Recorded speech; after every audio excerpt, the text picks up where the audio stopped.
Bonjour les amis, me revoilà à la coudée franche.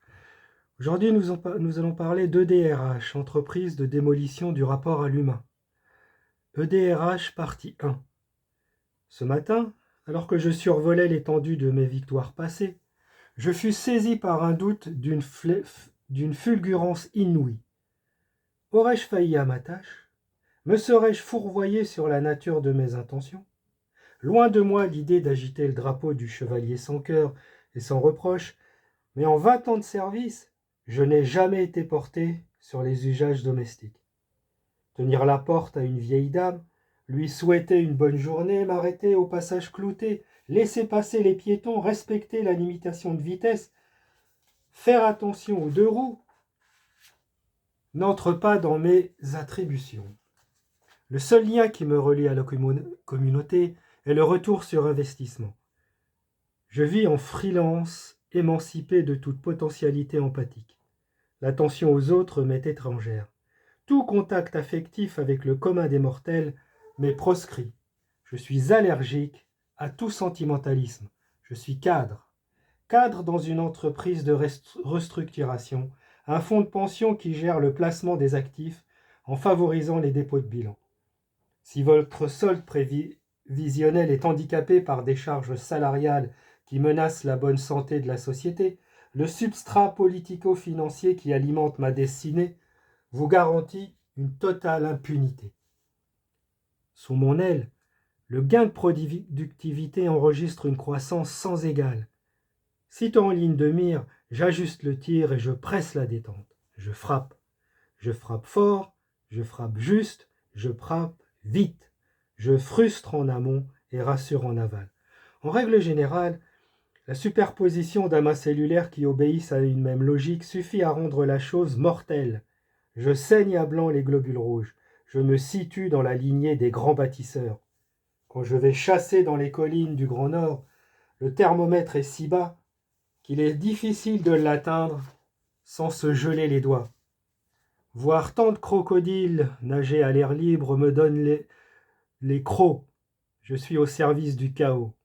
Ce n'est pas avec un compas dans l'œil que l'on apprend la compassion. En délivrant une pression à froid à l'ensemble des salariés, j'en humecte le museau jusqu'à l'overdose. Être affilié à une seule enseigne n'est plus d'actualité. Il faut vivre avec son temps, oser l'instabilité, s'ouvrir à des horizons d'indispensables qui s'imposent comme une force exogène. Quand ça frétille du poinçon et que ça enchante vos tubulures, faites sauter les fusibles, brisez les réticences, rendez le paysage plus audible. Luttez contre le fléau de l'improductivité. La non-rentabilité me donne des crises d'urticaire. Véhiculer la souffrance vaut son pesant d'or. Être payé pour la propager quand d'autres le sont pour l'alléger est proprement jouissif. Le vivier dans lequel j'évolue me procure une énergie folle. J'ai la pêche, la patate, la niaque. Je mets des gens sur la touche avec une telle ingéniosité, une telle inventivité que je me demande où je vais chercher tout ça. L'idée frise le génie. Les canines m'en tombent. Derrière tout engagement se cache un prix à payer. Après moi, le Big Bang. Mais cette fois-ci, je ne savais plus sur quel pied danser. J'avais le nez dans les chaussures et le flair atomisé. L'hydromel qui réchauffe mes artères a un goût amer, approchant celui de la piquette. La conscience s'étant rappelée à mon souvenir, je ne pouvais plus envisager un licenciement sans me sentir coupable. Coupable de ne voir que des numéros, des unités de production, coupable de les précipiter dans un gouffre sans fond. Frappé par une étrange permanence, mon trouble était total. D'ordinaire, la seule émotion qui se faufile à la surface consiste à dire merci quand je reçois mon chèque et mes primes de fin d'année. Le nombre véhicule la passion. Son chiffre guérit des blessures, panse les plaies, fertilise les sols, prémunit du mauvais temps, prévient les incendies, taille les haies, tond le gazon. À lui seul, il conditionne l'air qu'on respire.